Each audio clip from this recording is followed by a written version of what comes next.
எல்லாருக்கும் வணக்கம். என் பேர் ஜூலி. நான் இன்னைக்கு வந்து கமிஷனர் ஆஃபீஸில் வந்து கம்ப்ளைண்ட் கொடுக்கறதுக்காக வந்திருக்கேன். நிறைய பேர் கேள்விப்பட்டிருப்பீங்க, என் மேலே நான் கிட்னி திருடிட்டேன் அப்படின்னு வந்து ஒரு புகார் வந்து என் மேலே வச்சுருந்தாங்க, ஒரு அவதூறு வச்சுருந்தாங்க. அதாவது திருட்டுனா என்னன்னு தெரியாதவங்க அந்த அவதூறு வச்சுருக்காங்க. ஒருத்தவங்க திருட்டுனா என்ன சார், உங்களுக்கு தெரியாமல் உங்கள் பொருளை திருடிட்டு போகிறது தானே திருட்டு. ஸோ நான் கிட்னி திருடி அப்படின்னு வந்து சொல்லியிருக்கிறாங்க. அதுக்காக வந்து நான் கமிஷனர் ஆஃபீஸில் 16ஆம் தேதி 3வது மாதம் மார்ச் மாதம் நான் வந்து 8 பேர் மீது நான் வந்து கமிஷனர் ஆஃபீஸில் கம்ப்ளைண்ட் கொடுத்தேங்க. நான் கம்ப்ளைண்ட் காப்பியும் உங்களுக்கு வந்து நான் கொடுக்குறேன். அந்த கம்ப்ளைண்ட் காப்பிக்கு இந்த மாதம் 18ஆம் தேதி ஒரு ரிப்ளை வந்திருக்கு ஸ்டேஷன்லேருந்து. அதாவது என்னைய வந்து எனக்கு ஆல்ரெடி கல்யாணம் ஆயிருக்குன்னு சொல்லியிருக்காங்க, எனக்கு வந்து இது 3வது கணவர்னு சொல்லியிருக்கிறாங்க. ஸோ இந்த அவதூறு எதுவுமே வந்து கிரிமினல் டிஃபமேஷனில் வராதான், இது வந்து சிவில் டிஃபமேஷன்ல வருமா அப்படின்னு சொல்லி போலீஸ் ஸ்டேஷன்லேருந்து என்னுடைய வழக்கை எடுக்காம ஒரு நோட்டீஸ் வந்து அமைச்சிருக்கிறாங்க. இன்னொன்று, இந்த நோட்டீஸ் வந்து கரெக்டாக தாவைக்கு ஆட்சிக்கு வந்ததுக்கு அப்புறம் இந்த நோட்டீஸ் ஏன் வந்துச்சுன்னு எனக்கு தெரியல. இன்னொன்று, இது சம்மந்தப்பட்ட மாதிரி என்னைய கூப்பிட்டு ஸ்டேஷனில் எந்த விசாரணையும் பண்ணலை. எனக்கு எதிராக யார் என்ன குற்றம் வச்சுருந்தாங்களோ அவங்களுக்கு எதிரான ஆதாரங்கள், வாய்ஸ் ரெக்கார்டிங், ஸ்க்ரீன்ஷாட்ஸு, இது எல்லாமே நான் வச்சுருந்தேன் சார். அதையும் அவங்க வாங்கி பார்க்கல, எதுவுமே படிக்கலை. அவங்க சட்ட ஆலோசகர்கிட்ட ஏதோ விசாரணை பண்ணி இது மாதிரி வந்து அந்த கேஸை கோர்ட்டு கேஸு நீங்கள் அலமா ஸ்டேஷனில் வந்து நாங்கள் எடுக்க மாட்டோம் அப்படின்னு சொல்லியிருக்கிறாங்க. மறுநாள் ஒரு செய்தி வந்து போடுறாங்க. அந்த செய்தியில் ஒரு குறிப்பிட்ட லேடியோட வாய்ஸ் ஒன்று வருது. அதாவது நானும் என் கணவரும் பெசநகர் பீச்சில் 15 லட்சம் வாங்கிட்டு அவங்களுக்கு வந்து கிட்னி ஏதோ கொடுக்குறோன்னு சொல்லி ஏமாத்திட்டோமா. அப்புறம் அவங்க திருப்பி கேட்கும்போது நானும் என் கணவரும் போய் கையில் விழுந்து ஐயோ இனிய காப்பாற்றுங்க, எங்களுக்கு கல்யாணம் நடக்க போகுது அப்படின்னு சொன்னதான் ஒரு சூப்பரான story, screen play, direction, narration எல்லாமே வந்து பண்ணியிருக்கிறாங்க. இதை பண்ணவங்க 2 பேரும் பெரிய சமூக ஆர்வலர்கள். Mister Karthik of Trichy TVK and advocate அப்படின்னு நெல்சன் ஒருத்தர் இருக்கார். இவங்க 2 பேரும் சொல்கிறாங்க. ஸோ இந்த வாய்ஸ் கேட்ட உடனே நாங்கள் யோசிக்கிறோம், யாரா இப்படி ஒரு சம்மந்தப்பட்ட ஆளே எங்களுக்கு தெரியலையே அப்படின்னு யோசிக்கும் போது கீழே வந்து ஒரு ஈவினிங் ஒரு 5 மணி போல் அந்த நியூஸ் போட்ட உடனே அந்த மேடம் யாரோ அவங்க வந்து என் கணவருக்கு கால் பண்ணுறாங்க. ஓகேயா, கணவருக்கு கால் பண்ணிட்டு நீங்கள் 15 லட்சம் கொடுத்துட்டீங்க சார் என்கிட்ட, நீங்கள் ஏமாந்துட்டீங்க, என்ன கேட்பீங்க ஃபோன் அடிச்சோன்னே, எங்கே அந்த 15 லட்சம் எடுத்து நேராவே நீ எப்படி என்னை ஏமாத்தலாம் அப்படி கேட்பீங்களா? நல்லா இருக்கீங்களா, உங்கள் மனைவி ரொம்ப நல்லா பேசுகிறாங்க, பார்த்து பத்திரமா இருங்க அப்படின்னு வந்து இந்த லேடி வந்து சொல்கிறாங்க. நாங்கள் எல்லா கால்ஸையும் நாங்கள் ரெக்கார்ட் பண்ணோம். ஏன்னா என் மேலே இப்போ வரைக்கும் 3 நாளில் எனக்கு வந்து என்னை பாம்பு போட்டு கொன்றுவேன் அப்படின்லாம் மிரட்டல் வருது. ஓகேங்களா, ஸோ எல்லாத்தையும் ரெக்கார்ட் பண்ணதுக்கும் இவர் வந்து அந்த வாய்ஸ் ரெக்கார்டிங் அமைச்சு, ஏமா இது 2 ஒன்றா இருக்கே அப்படின்னு கேட்குறாரு. ஒன்றா இருக்குன்னு நாங்கள் கண்டுபிடிச்சதுக்கப்புறம் இதை வந்து அவர் சங்கத்து மூலியமாக கொண்டு போனோம். அந்த லேடி வந்து ஒத்துக்கிறாங்க, அவங்களோட வாய்ஸ் தான் பாலிமர் நியூஸில் போட்டேன், ஆனால் உங்களையோ உங்கள் கணவர் பேரையோ நாங்கள் சொல்லலை, அப்படி நான் எனக்கு நடந்ததை தான் சொன்னேன், இவங்க தப்பா திணிச்சு போட்டாங்க. அந்த ஒரே ஒரு விஷயத்த வச்சு என்னையும் என் கணவரையும் எந்த அளவுக்கு தரக்குறைவா பேசணுமோ, எந்த அளவுக்கு கீழ்த்தரமா பேசணுமோ, எந்த அளவுக்கு மரியாதை இல்லாம பேசணுமோ எல்லாத்தையும் இவங்க உட்காந்து திணிச்சிருக்காங்க, மேனிப்புலேட் பண்ணியிருக்காங்க. சரிங்களா சார்? இதனால மார்ச் மாசம் நான் எனக்கு இப்போ ஞாபகம் இருக்கு, மார்ச் மாசம் நான் கமிஷனர் ஆஃபீஸ் வரும்போது we lost our baby. எனக்கு கல்யாணம் இப்பதான் சார் ஆயிருக்கு. we lost our first baby. இது மற்றவங்களுக்கு வேணா கேலி பொருளா இருந்துட்டு போயிடலாம் சார், இது எனக்கு அப்படி கிடையாது. இதெல்லாம் தாண்டி இப்பயும் நான் எங்கேயாச்சும் இதை சிம்பத்திக்காக எனக்கு யூஸ் பண்ணணும்னா நான் எப்பயோ யூஸ் பண்ணி வந்த டிராமா கேமா என்ன வேணாலும் சொல்லிட்டு போங்க சார், அது எனக்கு விஷயமே கிடையாது. ஆனா ஒரு பொண்ணு டிவி கேக்கு எதிராக பேசுன்ற ஒரே காரணத்துக்காக அந்த பொண்ணை நீங்க இப்படி மனசாட்சி இல்லாம அந்த பொண்ணோட கேரக்டரை டிஃபைன் பண்ணி அந்த பொண்ணோட பேரை கெடுத்து இதுலதான் சம்பாரிச்சு வந்து இதுலதான் நீங்க ஜெயிக்கணும்னா எனக்கு சொல்றதுக்கு வேற எதுவுமே வார்த்தைகள் கிடையாது சார். என் மேல எந்த தப்பும் இல்ல, எனக்கு மடியில கனம் இல்ல, வழியில பயம் கிடையாது. அப்படி நீங்க யாராச்சும் என்னைய நம்பி ஏமாந்துருந்தீங்கன்னா தயவு செஞ்சு வந்து கேஸ் கொடுங்க. என் கேஸ் எடுக்கல, ஃபர்ஸ்ட் நான் கொடுத்ததை நீங்க கொடுங்க, அவங்க எடுப்பாங்க, அவங்க வந்து விசாரிக்கட்டும். என்ன, நானும் என் கணவரும் குற்றமற்றவர், நாங்க வந்து இதை லீகலா வந்து இதுக்கு ஏத்த மாதிரி நாங்க ப்ரூவ் பண்ணிக்கிறோம். நான் பிரஸ் மீட் கொடுக்காம, நான் எதுவுமே கொடுக்காம இந்த விஷயத்த பத்தி பெருசா பேசாம இருந்த ஒரே காரணம், நான் சட்டத்தை நம்பி ஓகே அதுக்கான ஆக்ஷன் எடுப்பாங்க. இன்ஸ்டன்டா இன்ஸ்டாகிராம் மூலியமா சிஎம் ஆனாங்க அப்படின்னு சொல்றாங்க விஜயனாவை எல்லாரும். இன்ஸ்டன்டா அவங்க ஆட்களை காப்பாத்தி அவங்களுக்கு எதிராக பேசுறவங்க மேல இந்த இன்ஸ்டன்ட் தாக்குதல் நடத்துறதை விட்டுவிட்டு அவர் வந்து கண்டிப்பா மக்களுக்கு இன்ஸ்டன்டா ஏதாச்சும் பண்ணாருன்னா ரொம்ப நல்லா இருக்கும்னு வேண்டிக்கிறேன்.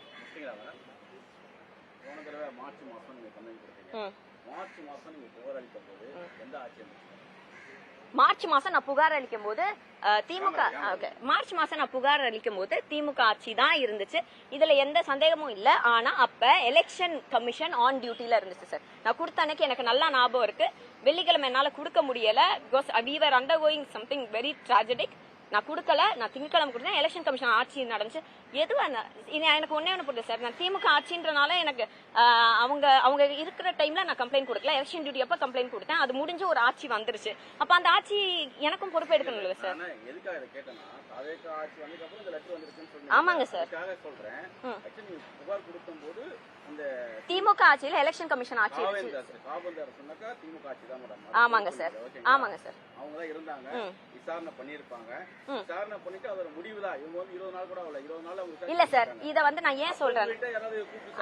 இல்ல நீங்க சொல்றது கரெக்ட் சார். என் கணவர் இருக்கா அலைஞ்சாரு. இவர் போய் அண்ணா நகர் ஸ்டேஷன்ல எப்ப ஆட்சி வந்ததுக்கு வரதுக்கு முன்னாடிங்களா வந்ததுக்கு அப்புறம் வந்தா ஞாயிற்றுக்கிழமை அவங்க கூப்பிடல சார். நான் போய் கேட்டேன் ஞாயிற்றுக்கிழமை அண்ணா நகர் ஸ்டேஷன்ல. இது எங்க டிவிஷனுக்கு வரல, நீங்க வேணா கோயம்பேடுல கேளுங்கனாங்க. கோயம்பேடுல கேட்டதுக்கு அவர் வந்து ஸ்டெப் எடுத்து இங்கே வரல, நீங்க வலசரவாக்கத்தை கேளுங்கனாங்க. வலசரவாக்கத்தை கேட்கறதுக்குள்ள எங்களுக்கு வந்து இந்த நோட்டீஸ் வந்துச்சு வீட்டுக்கு போஸ்ட்ல வந்தோம்னா நம்ம நேரா திரும்பி அகைன் கம்ப்ளைண்ட் பண்ண வந்திருக்கோம். எனக்கு ஒரே ஒரு சந்தேகம் தான் சார். பொன்ராஜ் அவர்கள் வந்து ஒரு கருத்து வச்சாரு, ரொம்ப தவறான கருத்து. ஒரு பெண்கள் சமுதாயத்தை அப்படி பேசக்கூடாது. அவர் மேல இன்னைக்கு வழக்கு பதிஞ்சிருக்காங்க. இன்னைக்கு என்ன பார்த்து ஒவ்வொருத்தரும் கொச்சையா பேசுறதுக்கு நான் கம்ப்ளைண்ட் கொடுத்திருக்கேன். ஏன் வழக்கு பதியல? அப்ப அவங்க கட்சி ஆளுகளுக்கு ஒரு நியாயம், எங்களுக்கு ஒரு நியாயமா சார்? சார் நான் சொல்றேன், அவங்களோட திட்டங்கள் எதுவா இருந்தாலும் ஒரு பெண்ணுக்கு பாதுகாப்பு இல்லைன்னா அது கண்டிப்பா அது ஃபெயிலியர் தான் சார். அது எந்த பெண்ணா இருந்தா. நான் ஓட்டு போடல சார். ஆமா நான் ஓட்டு போடல. அதுக்காக என்ன இப்படி தாக்கணும்னு அவசியம் இல்லையே சார். சார் இன்னைக்கு வந்து அவர் சிஎம் மதிப்புக்குரிய மரியாதைக்குரிய சிஎம் விஜய் நான் வந்து சொல்லலாம் 51 பேர் இறந்ததுக்கு நான் காரணம் கிடையாது. ஆனா நான் ஒன்னே ஒண்ணு சொல்றேன் சார், நான் என் பிள்ளை இழந்ததுக்கு அவர் மட்டும்தான் காரணம். ஏன்னா ஸ்ட்ரைட்டா விஜய் அண்ணாவா சொன்னாருன்னு வந்து முட்டு கொடுக்க வருவாங்க.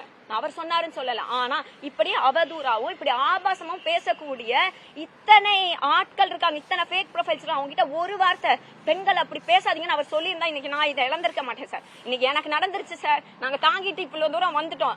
இது நாளைக்கு உங்க பக்கத்து வீட்டுல நடக்கும், உங்க வீட்லயே நடக்கும். நீங்க எதிர்த்து பேசுனீங்க, இது நடக்கக்கூடிய எல்லா வாய்ப்பும் இருக்கு. ஜல்லிக்கட்டு போராட்டத்துல அதாவது இதுவரைக்கும் போன ஆட்சியில நிறைய பாலியல் வன்கொடுமை சம்பவம் நடந்திருக்கு. விளாத்திக்குள்ள சம்பவம் கூட. ஆமா சார், விளாத்திக்குளத்துக்கு இப்ப ரிசல்ட் வந்திருக்கு. அப்ப கூட மேடம் வந்துட்டு இது மாதிரி கடுமையெல்லாம் பேசணும் கிடையாது. ஜல்லிக்கட்டுன்னு ஒரு வார்த்தை பேசுறதுக்காக மேடம் ஃபர்ஸ்ட் பேச ஆரம்பிச்சீங்க. ஆமாங்க சார். அதுக்கப்புறம் தொடர்ந்து அவரை விமர்சிக்கிறீங்க. அவரை உரிமையில கூட நீங்க பேசிருக்கீங்க சார். ஒரு கூட்டத்துல இருங்க சொல்றேன். இல்ல சார் நான் முடிச்சுக்கிறேன் ஒரு செகண்ட். நான் எதுக்கு நான் கேக்குறேன் இந்த கேள்வியில அப்பெல்லாம் பேசாத நீங்க திடீர்னு பேசுறீங்க. நீங்க பேசுற மாதிரி தான் நிறைய பேர் பேசினே இருக்காங்க. ஓகேவா? அதே மாதிரி நீங்க சார்ந்த கட்சி, அதாவது அப்போதைக்கு நீங்க ஆதரவு அளித்த கட்சியில இருந்து கூட நிறைய பெண்கள் ஆபாசமா பேசியிருக்காங்க. அப்பெல்லாம் ஜூலி அவர்கள் இந்த மாதிரி நீங்க பேசவே இல்லை. இன்னைக்கு வந்து அடையாளம் தெரியாத நபர்கள் பேக் ஐடிஸ் யாரோ என் பேர் உங்க பேர்ல கூட நிறைய ஐடிஸ் கிரியேட் பண்ணி நீங்க பேசுறவங்க கூட பரப்பலாம். கரெக்டுங்களா? ஆமா சார். இதை கண்ட்ரோல் பண்றதுக்கு கண்காணிக்கிறதுக்கு போலீஸ் இருக்காங்க, பாத்துட்டு இருக்காங்க. அவருதான் காரணம். நீங்க எப்படி சொல்றீங்கன்னு தெரியும். Right sir. ஃபர்ஸ்ட் நீங்க நான் ஒருமையில பேசினேன்னு சொன்னீங்கல்ல, நான் ஒருமையில பேசினேன் அப்படின்னு சொல்றாங்க. நீங்க எல்லா வீடியோ நான் எந்த வீடியோ டிலீட் பண்ணல சார்.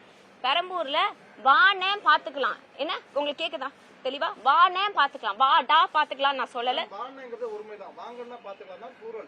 இது வானேங்கிறது வாங்கனா வணக்கங்கனா ஒருமை பன்மைக்கு சொன்னீங்களா? அதுக்கு இல்லனா ஒருமைங்கிறது வா இருப்பா.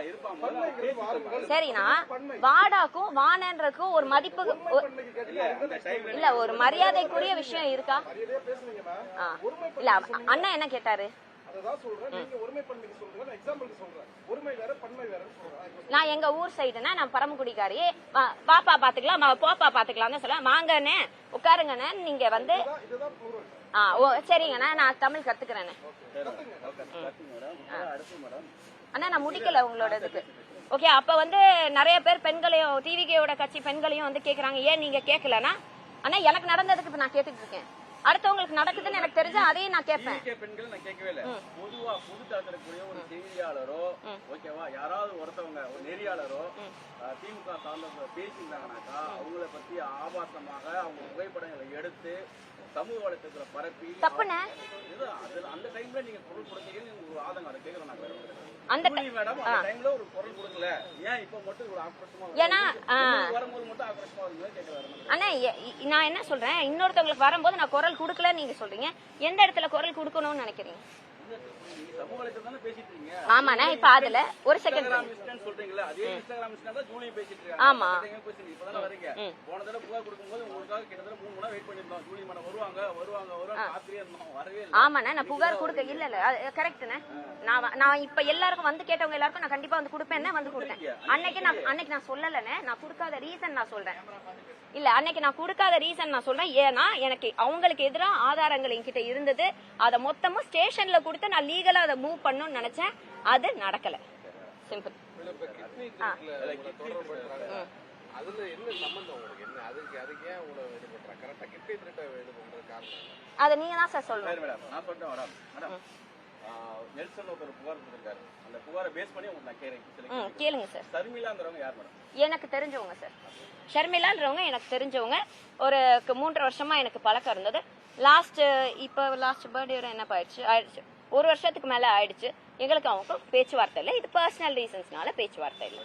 அந்த ஷர்மிளா தான் ஓகேங்களா உங்களை பத்தி பேசி நீங்க இந்த கிட்னி தொடர்பு இருக்கிற மாதிரி ஆடியோஸ் வெளில வந்துச்சு. ஃபர்ஸ்ட் ஆடியோ நீங்க சொல்லி முடிங்க, கேக்குறேன். கூட இருக்கிற போட்டோஸ் எல்லாமே வந்துச்சு. ரெண்டாவது ஆடியோ தான் என்னன்னாக்கா உங்க கணவரையும் நீங்களும் வந்துட்டு இதே மாதிரி பேமெண்ட் கேட்டீங்க சொல்ற ஆடியோ. இந்த 2 ஆடியோ தான் செய்தி தளங்கள்ல கரெக்டுங்களா? இந்த ஷர்மிளா பேசின ஆடியோ உண்மையா பொய்யா? ஷர்மிளா என்ன பேசினாங்கன்னு எனக்கு தெரியாது சார். ஃபர்ஸ்ட் பாயிண்ட், செய்தியில நீங்க பாலிமர் சொன்னீங்களா, அந்த செய்தி பாலிமர் செய்தியில நான் பார்த்தேன். அவங்க வந்து அவங்க கணவர் வந்து இது ஜூலிக்கு தெரியுமான்னு கேக்குறாங்க. அவங்க தெரியும்ன்றாங்க. நான் என்ன சொல்றேன், இல்ல சார் எனக்கே தெரியும். ஏன்னா என்ன சொன்னாங்க, நான் 10 வாட்டி அந்த நியூஸை கேட்டிருக்கேன். இல்ல அவங்க வந்து இது ஜூலிக்கு தெரியுமா, ஜூலி வந்து நர்ஸ் தானே, அவங்க ஜூலிக்கு தெரியும்னா எனக்கு தெரியாது சார். நான் உங்களுக்கு சொல்றேன், எனக்கு தெரியாது. எனக்கு தெரிஞ்சிருந்தா அதை ஆதரிக்கக்கூடிய எந்த நிலைமையிலையும் நான் கிடையாது. அண்ட் அவங்கள எனக்கு தெரியும். அவங்கள வந்து என்ஜிஓல இருக்கிறாங்க. அவங்க என்ஜிஓ மூலியமா நாங்க நிறைய தொண்டு பண்ணியிருக்கோம். இவ்வளவு சொல்றவங்க, நான் வந்து குழந்தைங்களுக்காக லிவர் சர்ஜரிக்கு நான் வீடியோ போட்டு என்ன ஃபண்டு கனெக்ட் பண்ணணுமோ அதை நான் கனெக்ட் பண்ணி கொடுத்துருக்கேன். எனக்கு அந்த அளவுக்கு தான் தெரியும். ஒருத்தவங்க எனக்கு தெரியுன்றதுக்காக அவங்க பண்றது எல்லாத்தையும் என்கிட்ட சொல்லுவாங்கன்னு நிச்சயம் கிடையாது. அப்படி ஒரு விஷயம் தெரிஞ்சிருந்தா நான் கண்டிப்பா அதுக்கு ஒத்துழைச்சிருக்க மாட்டேன். பிக் பாஸ் ஜூலி நடிகை ஜூலிக்கு முன்பாக நீங்க ஒரு செவிலியர். அந்த செவிலியர் மூலியமா தான் ஷர்மிளாவும் நீங்களும் ஒரே அறையில தங்கியிருக்கும் போது இந்த கிட்னி திருட்டுல உங்களுக்கு வந்து தொடர்பு இருக்கு அப்படிங்கிறத அந்த புகார்லயே குறிப்பிட்டிருக்கு. அந்த ஆடியோவும் அதை சுட்டி காட்டுது. ஷர்மிக்கு ஒரு 36-38 வயசு இருக்கும் சார். எனக்கு 33 வயசு. நான் படிச்சது ராமச்சந்திரா. ஷர்மிக்கும் ராமச்சந்திராக்கும் சம்மந்தமே கிடையாது. My group was totally different. ஒரே அறையில தங்கியிருந்தீங்க? ஒரே அறையில தங்கல சார். ஏன்னா என் வீடு அதை சொல்றாங்க, என் வீடு நான் வீடு எடுத்து நானும் என் கணவரும் வீடு எடுத்து தங்கிருந்தோம். நாங்க ஒரே அறையில தங்கிருந்தோம். அதெல்லாம் கிடையாது சார். எனக்கு வீடு வந்து சென்ட் தாமஸ் மவுண்ட். நான் 6 மாசம் கை குழந்தையில இருந்து அங்கதான் இருக்கேன். இப்ப கல்யாணம் பண்ணிட்டு கணவரோட வீடு வலசரவாக்கத்துக்கு வந்திருக்கேன். சோ இவங்க சொல்ற மாதிரி இந்த நுங்கம்பாக்கம், வடபழனி இதெல்லாம் நானும் கேள்விப்படுறேன். அப்படி ஒரு வீட்டுல நான் தங்கக்கூடிய சாட்சி இல்ல, நான் அங்க வீடு எடுத்து தங்கினேன்ற சாட்சி இல்ல, நான் பே பண்ண ரெண்ட் ஏதாச்சும் இருந்தா தயவு செஞ்சு காட்டுங்க. அது ஷர்மிளாவோட வீடு சார். அது எப்போ என் வீடு கிடையாது. அந்த வீட்ல தான் நீங்க போயிட்டு இந்த மாதிரி டிஸ்கஷன்லாம் பண்ணீங்கன்னு சொல்லி குற்றச்சாட்டு வச்சிருக்காங்க. ஆமா சார், அவங்க வச்சிருக்காங்க. நான் இல்லன்றேன். அந்த ஆடியோ மேடம் ஷர்மிளா பேசின ஆடியோ என்ன மேடம்? ஷர்மிளா பேசின ஆடியோல என்ன சார் சொல்லி இருக்காங்க? ஜூலிக்கு தொடர்பு இருக்கா, ஜூலிக்கு தெரியுமா? ஷர்மிளா சொல்லல. அது ஷர்மிளாவோட கணவர். ஷர்மிளாவோட கணவர் சொல்றாங்க. அப்ப அதுக்கு என்ன சொல்றீங்க மேடம்? கணவர் சொல்றாங்க, ஷர்மிளாவோட கணவரே சொல்றாங்க ஜூலிக்கு எல்லாமே தெரியும்ங்கறாங்க. என்ன சொல்றீங்க சார்? எனக்கு தெரியாதுன்ற சார். யாரோ ஒருத்தவங்க எனக்கு எல்லாம் தெரியும் சொல்றதுதான் எனக்கு தெரியும்னு ஒத்துக்க முடியுமா? குற்றச்சாட்டுல இருக்காங்க. ஷர்மிளா குற்றச்சாட்டுல இருக்காங்கன்றதே இந்த நியூஸ் எல்லாம் வரும்போது தான் எனக்கு தெரியும். அப்ப நீங்க என்ன செய்ய சொல்லுங்க? எனக்கு தெரியாது சார். எனக்கு தெரிஞ்சா நான் சொல்ல போறேன். நான் எதுக்கு சார்? நான் நல்லா சம்பாதிக்கிறேன் சார், நடிக்கிறேன் சார். ஜல்லிக்கட்டுக்கு முன்னாடி எனக்கு யாருன்னே தெரியாது சார்.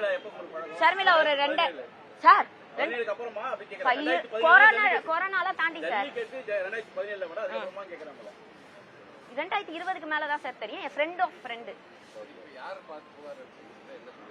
இல்ல, இப்ப ஆபீசரை பார்த்து அவங்க கையில கொடுத்துருக்கோம். அவங்க நெசசரி ஆக்ஷன் எடுக்கிறேன்னு சொல்லி இருக்கிறாங்க. இந்த வாட்டி கண்டிப்பா நான் வந்து சொல்றேன், அவங்களை கூப்பிட்டு விசாரிக்க சொல்றோம் அப்படின்னு சொல்லியிருக்காங்க. இந்த ராதிகான்றவங்க வந்து என்னுடைய கணவருக்கு தெரிந்த ஒரு ஆள். ஓகேங்களா? அந்த சங்கம், அந்த காஸ்டிங் டைரக்டர் சங்கம் இருக்கலாம், அது மூலியமா தெரிஞ்சால் யூஸ்வலா பேசுவாங்க, கொள்ளுவாங்க, ஒர்க் ரிலேட்டடா பேசுவாங்க, அவ்வளவுதான். ஆனா அவங்க வாய்ஸ் வந்ததுக்கு அப்புறம் நாங்க ஒப்பிட்டு பார்த்தா இவங்க தான் தெரியுது. நீலாங்கரையில வந்து உங்ககிட்ட பணம் கொடுத்ததா பெசநகர் சார். மறந்துடாதீங்க. அது வந்துட்டு ராதிகா. ஆமா உங்களை எப்படி அது உண்மையா அது? அவங்க இல்ல சார், அது பாலிமர் சேனல்ல வருது. வந்த அன்னைக்கு சாயந்தரமே போன் அடிச்சு என்கிட்ட பேசுறாங்க. நான் அப்ப எல்லா காலும் ரெக்கார்ட் பண்றேன். எதுக்குன்னா ஒருத்தன் பாம்பு போட்டுருவேங்கிறான், ஒருத்தன் வந்து வெட்டிடுவேங்கிறான் அந்த டைம்ல, அதுக்கெல்லாம் முன்னாடியே. சரியா? சோ அப்படி நடக்கும் போது நாங்க ரெக்கார்ட் பண்ணும்போது அவங்க போன் பண்ணி என்ன பேசுறது அவங்களுக்கு தெரியல. அவங்க என்ன எதிர்பார்க்கறாங்கன்னா, நம்ம பேசின குரல் வெளில வந்துருச்சு, இவங்க ஐடென்டிஃபை பண்ணிட்டாங்கன்னு செக் பண்ணாங்கன்னு தெரியல. பண்ணிட்டு ஏதோ பேசுறாங்க. பேசிட்டு நீங்க உங்க மனைவி நல்லா பாத்துக்கோங்க, நல்லா பேசுறாங்க, தைரியமா இருக்குன்னு சொல்லி வச்சுட்டாங்க. அதை நான் வந்து இவங்களுக்கு நைட் அனுப்புறேன். அனுப்பிச்சிட்டு இந்த மாதிரி 2 வாய்ஸும் ஒன்னா இருக்குன்னு சொல்றேன் நான். அவங்க செக் பண்றாங்க. சரி ஓகே, ஸ்டேஷன்ல இருந்து கால் வரட்டும், வெயிட் பண்ணுவோங்கிறாங்க. வெயிட் பண்றோம் வரல. 18ஆம் தேதி இந்த 18ஆம் தேதி வந்து நோட்டீஸ் வருது நம்மளுக்கு ஸ்டேஷன்ல இருந்து, கோர்ட்ல பாத்துக்கோங்கன்னு. நான் என்ன பண்ணேன், அன்னைக்கே வந்து எங்க குரூப் சங்கத்துல கேக்குறேன், இந்த மாதிரி இந்த வாய்ஸும் ஒன்னான்னு பாருங்கன்னு சொல்லிட்டாங்க. அவங்க ராதிகா தானே. ராதிகா வாய்ஸ் அனுப்புறாங்க. என்ன அனுப்புறாங்கன்னா, முகமது சார், நான் எந்த இடத்துலயும் உங்க மனைவி பேரையும் உங்க ஒய்ஃப் பேரையும் என் பேரையும் யூஸ் பண்ணல. கிறிஸ்டல் கிளியரா வாய்ஸ் கேட்டுக்கோங்க. நான் மென்ஷன் பண்ணல. மத்தவங்க பேசினா அதுக்கு நான் பொறுப்பு கிடையாது. உங்களுக்கு ஏதாவது ஒண்ணா நீங்க டைரக்டா என்கிட்ட கேட்கலாம், எனக்கு போன் பண்ணலான்னு. இன்ன வரைக்கும் அவங்க போன் பண்ணல. இதுதான் லாஸ்ட். அவங்க தான் எனக்கு போன் பண்ணாங்க, நான் பண்ணல. குற்றச்சாட்டை பத்தி நோட்டீஸ் இல்ல வந்துக்குனா சார் இந்த இல்ல ஒரே செகண்ட் சார், இதுக்கு ஆன்சர் பண்ணிட்டுமா. குற்றச்சாட்டு வந்து நாங்க ஏன் கேட்கலன்னா எங்களுக்கு பயமா இருக்குது சார். ஏன்னா ஒவ்வொருத்தவங்களும் ரெக்கார்ட் பண்ணி என்னத்தை திணிக்கிறாங்கன்னு எங்களுக்கு தெரியல. நாங்க ஸ்ட்ரைட்டா லீகலா டீல் பண்ணோம்னு நினைச்சோம். நாங்க ஸ்டேஷன்ல வந்து அவங்க மேல கம்ப்ளைண்ட் கொடுத்துருக்கோம். ஏன்னா இத்தனை நாள் வந்து இந்த ஒரு ஸ்டோரி ஃபுல் பெசநகர் ஸ்டோரி யார் சொன்னானே எங்களுக்கு தெரியாம இருந்துச்சு. பாலிமர் நியூஸ் போட்டதுக்கு அப்புறம் எங்களுக்கு வந்து ஐடென்டிஃபை பண்ணவாச்சும் ஒரு வாய்ஸ் ஸ்ட்ரக்சர் கிடைச்சிச்சு. அதை வச்சு நாங்க ஐடென்டிஃபை பண்ணி இவங்க தான் கண்டுபிடிச்சிருக்கோம். இப்போ அவங்க விசாரிச்சு ஏன் அவங்க எங்க பேரை சொன்னாங்க, அவங்க என்ன சொல்றாங்கன்னா, அது மாதிரி ஒரு விஷயத்துல அவங்க ஏமாந்துட்டதா சொல்றாங்க. அந்த ஏமாந்ததை என்னோட எக்ஸ்பீரியன்ஸை நான் ஷேர் பண்ணேன், உங்க பேரை நான் சொல்லல அப்படின்றது அவங்களுடைய கருத்து. இது என்னன்றது அவங்க தீவிரமா கேட்டதுன்னா, தனிப்பட்ட முறையில கால் பண்ணாங்கன்னா என்ன வேணா திரும்பி சித்தரிக்க முடியுங்கிறதுனால குரூப்ல போட்டு கேட்டது. அவங்களும் குரூப்லயே ஆன்சர் பண்ணிட்டாங்க. அவங்களும் தனிப்பட்ட முறையில் ஆன்சர் பண்ணல, குரூப்ல ஆன்சர் பண்ணிட்டு அதே குரூப்ல சொல்றாங்க. என்ன சொல்றாங்கன்னா, நீங்க வந்து என்கிட்ட வந்து இது சம்பந்தப்பட்டு எந்த கேள்வினாலும் போன் பண்ணுங்க, அட்டன் பண்றேங்கிறாங்க. பண்ண விரும்பல, அதான் உண்மை. ஏன்னா பண்ணோம்னா என்ன வேணா திணிக்க வாய்ப்பு இருக்குது. நீங்க அங்கேயே பதில் சொல்லிக்கோங்க. சரி ஓகே. இங்க அண்ணா நீங்க சொல்லுங்க. ஆமாங்க, மார்ச் மாசம் 3ஆம் தேதியில இருந்து அதுதானே நான் புகார் அளிச்சேன். அண்ணா ஒரே விஷயம் இல்ல முடிச்சுக்கோங்க.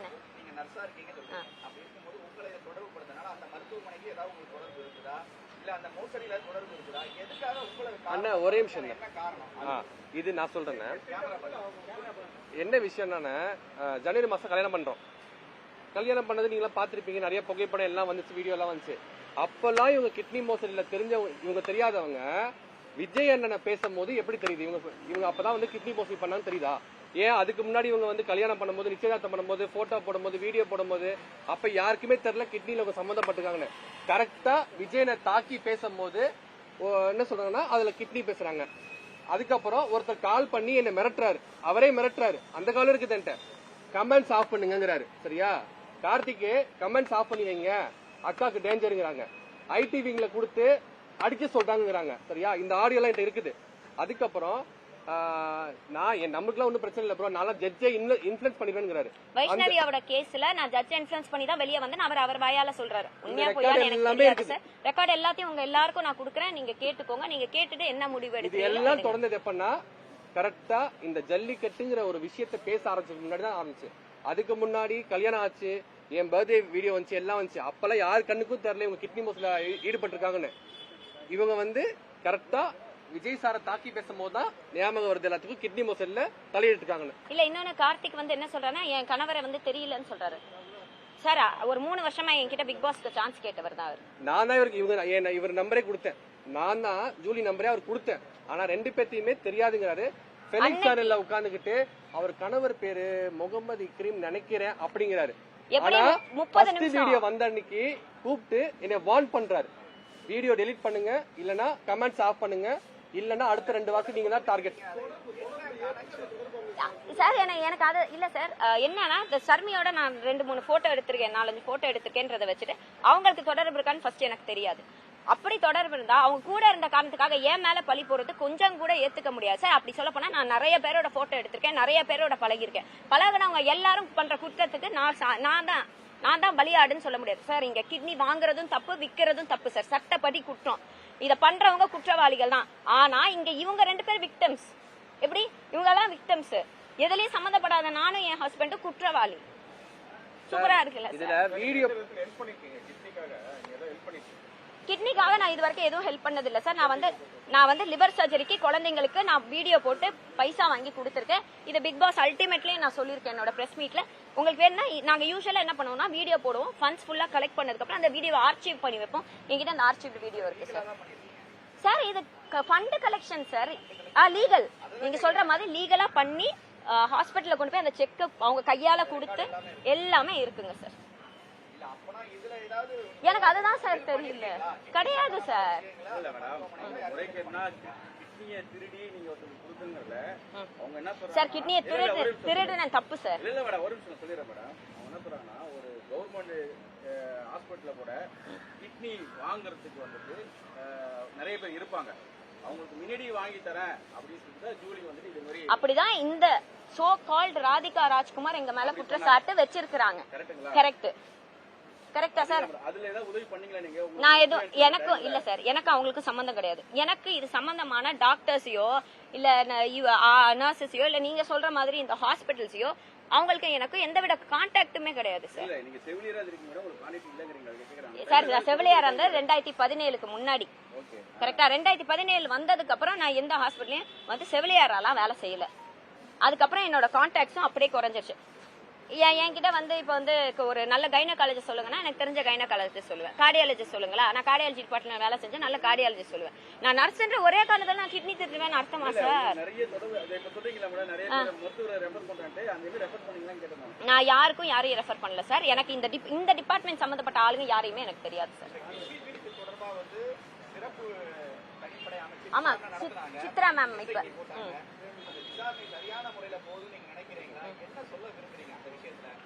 சார் விசாரணை சார் கண்டிப்பா சார். நான் இப்பயும் சொல்றேன், இன்வெஸ்டிகேஷன் எதுவா இருந்தாலும் அதுக்கு நானும் என் கணவரை நாங்க ஒத்துழைக்க ரெடியா இருக்கோம். அதுக்கான இன்வெஸ்டிகேஷன் எடுத்தா அதுக்கு நாங்க வந்து சொல்றக்கூடிய எங்க மேல பழி வந்திருக்குல்ல சார், என் மேல அவதூறு போட்டிருக்காங்களே, அதை கிளியர் பண்ண வேண்டிய கடமை எங்களுக்கு இருக்குல்ல. நாங்க இன்வெஸ்டிகேஷனுக்கு ஒத்துழைக்க தயாரு. அதே மாதிரி எப்படியாச்சும் இந்த இப்ப வந்து புதுசா சித்ரா மேம்ன்றவங்களை போட்டிருக்காங்கன்னு சொல்றாங்க, அவங்களே நாங்க நேர்ல பார்த்து இது மாதிரி எங்க மேல போட்டிருக்காங்க, நீங்க இதுக்கும் சேர்த்து விசாரணை பண்ணுங்க அப்படின்னு கேட்க ரெடியா இருக்கு. சொல்லுங்க. நெல்சன் வந்துட்டு புகார் கொடுத்தது 4ஆம் தேதி 3ஆம் மாசம் கரெக்ட்டுங்களா? அவர் வீடியோஸ்லாம் அப்படியே போட்டாங்க, அந்த வீடியோஸ்லாம் போட்டாங்க. நீங்க கரெக்டா தேர்தல் விதிமுறைகள் அமலுக்கு வந்துட்டு 16/3 கரெக்டுங்களா? அன்னைக்கு வந்து புகார் கொடுத்தீங்க. அதுக்கு முன்னாடி ஏன் தயக்கம்? ஏன் நம்மளை பற்றி அவதூறு கொடுக்குறதுல அந்த காலகட்டம் இருந்துச்சுல, 12 நாள் 15 நாள் இருந்துச்சு. நிறைய அபியூஸ் பண்ணி உங்க நிறைய பேர் வீடியோ போட்டுருந்தாங்க. அப்பயே உங்களுக்கே தெரிஞ்சிருக்கும். 4ஆம் தேதி புகார் கொடுத்தாங்க, நான் புகார் கொடுத்துட்டேன், இந்த ஆடியோஸ்லாம் சப்மிட் பண்ணிட்டேன் அப்படிலாம் சொல்லி கொடுத்துருந்தாங்க. அந்த டைம்ல ஏன் அது என்ன எதனால அந்த காலதாமதம்? Right sir. இந்த நியூஸ் வந்தோடனே ஃபர்ஸ்ட் ஆஃப் ஆல் எனக்கு தலைகால் புரியல. ஏன்னா யாரை பத்தி சொல்றாங்க, என்ன சொல்றாங்க, இது உண்மையா, இது என்ன நடக்குது, ஃபர்ஸ்ட் ஆஃப் ஆல் அதை எங்களுக்கு ரியலைஸ் பண்ணவே ஒரு 2-3 days ஆயிடுச்சு சார். இது முடிஞ்சு ஒரு 4 நாள்ல ஐ ஹேட் மை மிஸ்கேரேஜ். நான் வெள்ளிக்கிழமை நான் வெள்ளிக்கிழமை இங்க வரதா இருந்துச்சு. I hate my miscarriage on Thursday. நான் வெள்ளிக்கிழமை வர முடியல. நான் திங்கட்கிழமை வரதுக்குள்ள ஞாயிற்றுக்கிழமை வந்து இது போட்டாங்க, அந்த 15 கரெக்டா. இப்ப நான் தேதி கரெக்டா சொன்னேன், ஞாயிற்றுக்கிழமை போட்டாங்க. அப்ப நான் எல்லாம் ரெடி பண்ணி கையில வச்சிருந்த திங்கட்கிழமை வந்து கொடுப்போம், டிலே பண்ண வேணாம்னு வந்து கொடுப்போம் அப்படின்னு சொல்லி நான் கொடுத்துருக்கேன். பிரச்சனை ஆனதுக்கு அப்புறம் உடல் பாதிப்பு தான் வந்தீங்க. ஏன்னா அது வரைக்கும் இது சும்மா ஓகே பேசிட்டு போறேன் எப்பவும் போல அவதூறு. இன்னொன்னு எங்களுக்கு தலைகால புரியல, எங்க இருந்து ஆரம்பிக்கிறது, யாரு எங்க மேல சொல்லியிருக்காங்க, இவங்க எல்லாம் இப்ப அவங்க சோ கால்டு வாய்ஸ் ரெக்கார்டிங் இவங்க யாருன்னு தெரியாதப்ப என்ன சார் பண்ண சொல்றீங்க? சொல்லுங்க சார். இந்த ஸ்ட்ரெஸ்ஸுக்கு எனக்கு ஏற்பட்ட ஒரே காரணம் என் கணவருக்கு அப்பயும் சொன்னாரு, என்னோட திருமணத்தப்பையும் வந்து நான் கிட்னி மோசடியில ஈடுபட்டிருக்கேன்னு யாருக்கும் தெரியாது. என்னைக்கு நான் விஜயண்ணனை பத்தி பேச ஆரம்பிச்சேனோ உடனே எல்லாரும் கேட்டா வந்து தாவேக்கா சப்போர்ட்டரு, அதனால வந்து என் மேல அவங்க வெளியே வந்து சொல்றாங்க அப்படின்னு சொல்றாங்க. எனக்கு என்ன புரியலன்னா, நான் அப்பெல்லாம் இல்லாம இப்ப திடீர்னு ஒரு விஷயம் வந்திருக்குது, திடீர்னு என் மேல ஒரு அவதூறு பரப்புறாங்க, திடீர்னு என் மேல வந்து நீ இருக்கிற ஒரு பெண் பிள்ளை என்னெல்லாம் பேசக்கூடாத எல்லாம் பேசுறாங்க. இதெல்லாம் பேசுறாங்கன்னு குட்டீஸுக்கெல்லாம் ஓட்டு போடுங்கன்னு கேட்கக்கூடிய மதிப்புக்குரிய மரியாதைக்குரிய சிஎம் விஜய் அண்ணா அவர்கள் பெண்களை பத்தி இப்படி இழிவா பேசுறது அவர் கண்ணில் படவே இல்லைன்னாலும் ஒரு வார்த்தை இப்படி என்னை விட்டுருங்க சார், எந்த பெண்ணையும் தாவேகா கட்சி சார்பில் நீங்க யாரும் பேசக்கூடாது அப்படின்னு ஒரு வார்த்தை சொல்லிடலாம். கிட்னி பிரச்சனை தனி பிரச்சனை நான் ஹேண்டில் பண்ணுங்க, அது ஒரு அவதூறு சார். நான் மொத்தமா உடஞ்சது எங்க தெரியுமா சார், 3வது புருஷன். எது கல்யாணம் நாங்க 6 வருஷம் காதலிச்சிருக்கோம் சார். இந்த கல்யாணத்துக்காக வெயிட் பண்ணி நாங்க அவ்வளோ தூரம் பெற்றவங்க ஏன்னா நான் பிறப்பாளி கிறிஸ்தவர், அவர் பிறப்பாளி இஸ்லாமியர். நாங்க உட்காந்து இந்த கல்யாணத்துக்காக அவ்வளோ ஒர்க் ஹார்ட் பண்ணியிருக்கோம் சார். எங்க இருந்தோ வந்து ஈஸியா திமுக கிட்ட இருந்து நான் 30 லட்சம் வாங்கிட்டு கல்யாணம் பண்றேன்னு சொல்லிட்டு அவங்க போயிடலாம் சார், அது பிரச்சனை இல்லை. ஆனா என்னன்னு நான் முடிச்சுக்கிறேன் சார், என்னன்னு சொல்லனா 3வது புருஷன், அப்ப 2 கணவரை காட்டுங்க சார். நாங்க 2 பேரும் ஹேண்டில் பண்ணிப்போம். நீங்க எங்களை சுத்தி இருக்கவங்களை யோசிச்சிங்களா, எங்களை பெத்தவங்களை யோசிச்சிங்களா, எங்க ஃப்ரெண்ட்ஸை யோசிச்சிங்க, எங்க சொந்தக்காரங்களை யோசிச்சிங்களா? அவங்கள எப்படி சார் சமாளிப்பீங்க, அவங்கள எப்படி நீங்க சமாளிப்பீங்கன்னு சொல்லுங்களேன். அப்ப ஒரு நிமிஷம் இருங்க, அப்ப இத நான் அப்ப டிவிக்கு எதிர்த்து பேசினா அவங்க வந்து அடிப்பாங்க, அவங்க அடிக்கிறனாலதான் என் குழந்தை போச்சு சார், அந்த டிப்ரெஷன்ல தான் போச்சு, அந்த ஸ்ட்ரெஸ்ல தான் போச்சு. இதுக்கு வேற ஆன்சர் இல்ல சார். ஏன்னா அண்ணன் என்ன சொல்றாருன்னா, அதாவது 51 பேரை என் மேல கொலைப்பள்ளி போடுறீங்களான்னு அன்னைக்கு வந்து கேட்டாரு. 41 இப்ப அதுக்கப்புறம் இல்ல. நான் என்ன சொல்றேன், அது அவர் ஒரு கிளைம் பண்றாரு, நான் பண்ணல, அதுதான் அவர் சொல்றாரு, கொலைப்பள்ளியே என் மேல போடுறீங்களேன்னு சொல்றாரு இல்லன்னு. விஜய் அண்ணா வந்து இவ்வளவு பெரிய கொலைப்பள்ளியே என் மேல போடுறீங்களே அப்படின்றாரு. நான் என்ன சொல்றேன், அவங்கள பத்தி அவங்க பெத்தவ வந்து என் புள்ள வந்து விஜய் அண்ணனுக்காக இறந்து போச்சுன்னு அவங்களோட என்ன எண்ணங்களோ அது எனக்கு தெரியாது, அதுல எனக்கு சம்மந்தம் இல்லை. ஆனா நான் இழந்ததுக்கு காரணம் அவர் தான். இந்த ஒரு இழப்புக்கு முற்றிலும் காரணம் அவர் தான். சொல்லுங்க. ஒரு சின்ன புகார் ஒன்று கொடுத்தீங்க, என்ன புகார் உங்களுக்கு தெரியும்? அவர் கிடையாது. வேற எதுவும் கேள்விகள் இருக்கா? ஆனா இந்த நோட்டீஸ் இல்லைன்னா இது வந்து ஆல்ரெடி கொடுத்த கம்ப்ளைண்ட் வந்து எடுத்துக்க மாட்டோம்ட்டாங்க, கோர்ட்ல பாத்துக்கோன்னு சொல்லிட்டாங்க. சிவில் டிஃபமேஷன் ஆனா கிரிமினல் டிஃபமேஷன் இல்லையா, அதான் ரீசன் சொல்லியிருக்காங்க. வேற எதுவும் கேள்விகள் இருக்கானா? அப்ப இவர் கேட்ட கேள்விகள்லாம் நாங்க வந்து கூப்பிடுற சன் வச்சிட்டாங்க. அது ஏன் சும்மா ஒரு பிரச்சாரத்துல இருந்தாரு, இது சம்பந்தமான கிட்னி சம்பந்தமான கேள்விகள் கேட்டாரு, அவர் சொல்லக்கூடிய சூழ்நிலையில எல்லாம் நான் கூப்பிடுறேன்னு வச்சுட்டாரு. ஈவினிங் 4:30 மணிக்கு, காலையில 9 மணி போல வீடான்ல பெருசா நியூஸ் போடுறாங்க. அதாவது இது ஃபுல்லா சமூக ஆர்வலர் சொன்னதெல்லாம் கரெக்ட், நாங்க அவாய்ட் பண்ணிட்டோம். இந்த நியூஸ பார்த்த உடனே இவர் போன் அடிச்சு அவருக்கு வந்து கிட்டத்தட்ட ஒரு 15 நிமிஷம் 3/4 மணி நேரம் பேசி என்ன சொல்றாரு, இத ஃபுல் உங்ககிட்ட இப்ப சொன்னேன் இல்ல கார்த்திக் கதை எல்லாம், இது எல்லாத்தையும் சொன்னேன் சார். எல்லாத்தையும் என் கணவர் எல்லாத்தையும் கேட்டுட்டு ஒரு நிமிஷம் முடிச்சுட்டு எல்லாத்தையும் கேட்டுட்டு நான் கண்டிப்பா எடிட்டர் ஆபீஸ் கொண்டு போனேன்னு அவங்களே ஜட்ஜ் நீதிபதி எல்லாம் ஆயிட்டாங்க, நான் தான் குற்றவாளின்னு எழுதிட்டாங்க. எழுதிட்டு ஃபுல் எக்ஸ்பிளனேஷன் கொடுத்ததுக்கு அப்புறம் எடிட்டர் கிட்ட கொண்டு போறேன்னு சொல்லிட்டு எடிட்டர் கிட்ட கொண்டு போகல சார். அப்படி நான் சொன்னேன், இப்ப நான் ஒரு கருத்து வைக்கிறேன், நீங்க எல்லாரும் இந்த கருத்தை நியூஸா போடுவீங்கல்ல சார், இப்ப நான் ஒரு கருத்து வச்சா போடணும்ல சார், அதை போடல. அது எங்களுக்கு ஒரு பெரிய ஏமாற்றம். அதுக்கு மாற்றா என்ன பண்ணாரா, நேரா போய் அவங்கள்ட்ட கொடுத்திருக்காரு. நேரா நான் எங்க கணவர் சொல்றாரு, கார்த்திக் நல்லா தெரியுங்க, பிக் பாஸ்க்கு சான்ஸ் கேட்டாருங்கன்னு. அது அப்படியே போய் கார்த்திக் கிட்ட சொல்லி வச்சிருக்காரு. கார்த்திக் மறுநாள் வீடியோ போறான், நான் வந்து எல்லா காஸ்டிங் டைரக்டர் கிட்டையும் கேட்ட மாதிரி தான் உங்ககிட்ட கேட்டேன். இன்னைக்கு வரைக்கும் கார்த்திக் எந்த இடத்துல எனக்கு தெரியும் சொல்லலன்னு நான் வச்சிருக்கேன். 3 வருஷமா என்கிட்ட பிக் பாஸ்க்கு அவருக்கு பேசினது கேட்டது எல்லாம் வச்சிருக்கேன். அண்ணே நீங்க அவர் என்ன ஃபேமிலின்னு சொன்ன ஆடியோ எல்லாம் இருக்குன்னு உங்களை இப்ப நான் நீங்க ஃபேமிலிங்கிறத சொல்றேன் கமெண்ட்ஸ் ஆஃப் இல்லன்னு இல்ல. அவங்க கொடுத்த புகார்ல என்ன கூப்பிட்டு விசாரிக்கல. விசாரணைக்கு நான் இப்பயும் முழுசா ஒத்துழைக்க தயாரா இருக்கேன். அதே மாதிரி இந்த அட்வொகேட்ஸ் என்கிட்ட சில அட்வொகேட்ஸ் வந்து சொன்னதை நான் சொல்றேன், என்னோட பர்மிஷன் இல்லாம என்னோட போட்டோவை எடுத்து நீங்க கிட்னி போட்டோ வச்சு ஏல எடிட் பண்ணி போடக்கூடாது, சட்டப்படி அது குற்றம். என்னோட பர்மிஷன் இல்லாம நான் ஒரு பப்ளிக் ஃபிகராவே இருந்தாலும் என் போட்டோ எடுத்து போடக்கூடாது. நீங்க அழகா உங்க லைக்ஸ் வியூஸ்க்காக போட்டோ எடுத்து கிட்னி படம் எல்லாம் போட்டு அட்வொகேட் தான் அவர் சூப்பரா வந்து கிரியேட் பண்ணி போட்டிருக்காரு. இது பண்ணக்கூடாது. ஏன்னா ஏல அடுத்த வாட்டி யாராச்சும் ஒருத்தவங்க கிட்னியோட ஒரு பெண் போட்டோ கொடுனா என் போட்டோவை கொடுக்கும் சார், என் போட்டோவை கொடுக்கும். குழந்தைங்க போட்டோ எல்லாம் பிளர் பண்ணாம போடுறாங்க. என்ன நியாயம் தெரியல. கார்த்திக்ன்றவரு எங்க கூட நீங்க சொன்னீங்களா எப்படி ஷர்மி தெரியும், நாங்க எல்லாம் ஒரு அவங்க மூலியமா தெரிஞ்சவங்க அண்ணன் தம்பி ஒரு சும்மா ஒரு ஃபேமிலி மாதிரி தான் இருந்தோம். நான் இல்லைன்னா சொல்லல. அப்ப அந்த ஆளுங்களோட குழந்தைங்க எல்லாம் இருக்கு. அந்த என் பர்த்டேக்கு வந்தப்ப எல்லாரையும் கூப்பிடுறோம் நம்ம. அந்த குழந்தைங்களோட போட்டோ பிளர் பண்ணாம போட்டாரு சார். 2 வாரம் அந்த பிள்ளைங்க ஸ்கூலுக்கு போல. 2 வாரம் அந்த குழந்தைங்க ஸ்கூலுக்கு போல. நீ போடுற ஓகே, உனக்கு என் மேல குற்றம் இருக்கா போடு, என்ன போடு, என் கணவரை போடு. குழந்தைங்க போட்டோ ஏன் பிளர் பண்ணாம போடுறீங்க? ஏன் அவங்களுக்கு எல்லாம் ஃபியூச்சர் கிடையாதா சார்? ஒரு வாட்டி ஒரு சோசியல் மீடியால ஒரு விஷயம் வந்து அதை அழிக்கிறது எவ்வளவு கஷ்டம் உங்க எல்லாருக்கும் தெரியும் சார். நாளைக்கு அந்த பிள்ளைங்களோட வாழ்க்கையை எதிர்காலத்தையும் கேள்விக்குறியாக்கி வச்சிட்டு இருக்காங்க. ஆமா சார், கிரிமினல் டிஃபமேஷன் சூட் வந்து போடுறேன் சார். இதை லீகலாவும் நான் மூவ் பண்ண தயாரா இருக்கேன் சார். நன்றி சார்.